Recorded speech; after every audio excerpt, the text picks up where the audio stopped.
I now give the floor to the distinguished representative of Maldives.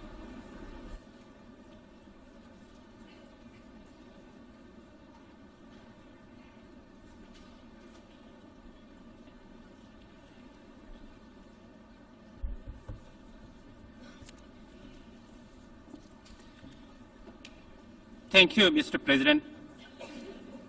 As a co-sponsor of this resolution, my delegation wishes to thank Yemen for introducing the draft resolution on the status of Jerusalem to the Assembly.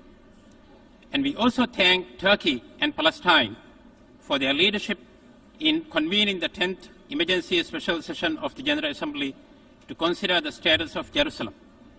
My government applauds the visionary leadership that President of the State of Palestine, His Excellency Mr. Mahmoud Abbas, is demonstrating on this issue, and in particular, the Palestinians' unwavering faith in the United Nations. The current international system that emerged with the establishment of the United Nations is based on international law.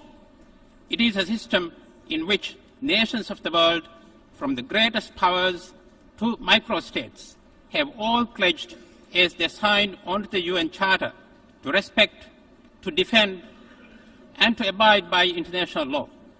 Every member state of the UN, including Israel, is bound to respect and to implement the resolutions of the Security Council in good faith.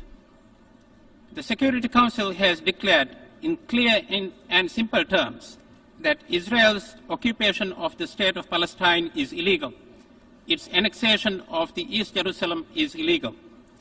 And the decision by any country to recognize Jerusalem as Israel's so-called capital and the relocation of diplomatic missions to Jerusalem is also illegal and should be construed by the international community as null and void. It is reassuring to see that 14 out of the 15 members of the Security Council earlier this week voted to uphold international law with regard to the status of Jerusalem. The General Assembly, by adopting the resolution on Jerusalem today, will demonstrate the international consensus on the issue. The message to Israel and the handful of countries that supports its illegal action are very clear. The international community is united in upholding the rule of law, and that there is no place in the international system for illegal occupation and the annexation of people's lands.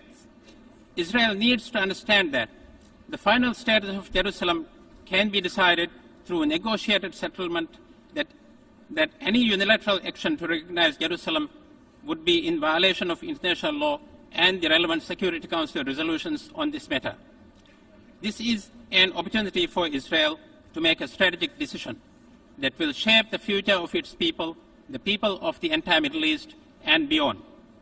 My government appeals to Israel to withdraw from illegal occupation of Palestine and to help create conditions for the establishment of an independent and sovereign state of Palestine that can coexist side by side with Israel within secure and recognized borders based on 1967 lines, with East Jerusalem as its capital. That is the solution that the UN Security Council resolutions have advanced. The Maldives therefore calls on Israel to implement the relevant resolutions, to fully respect the legal obligations it undertook in the international agreements it has signed on to, and to return immediately to a framework that could advance the Middle East peace process based on a two-state solution. The center of gravity in international politics is shifting towards the rule of law. No power is too great to ignore this reality. That is the reality that the resolution we will adopt today will crystallize. And the Maldives will continue to work to ensure that this reality is sustained over time, as it is hopeful to get elected to the Security Council for the term 2019 to 2020. We will work with every member state to ensure that the United Nations remain the key actor in finding a lasting solution for the people of Palestine and in crafting shared solution for a shared destiny for all of us. I thank you, Mr. President.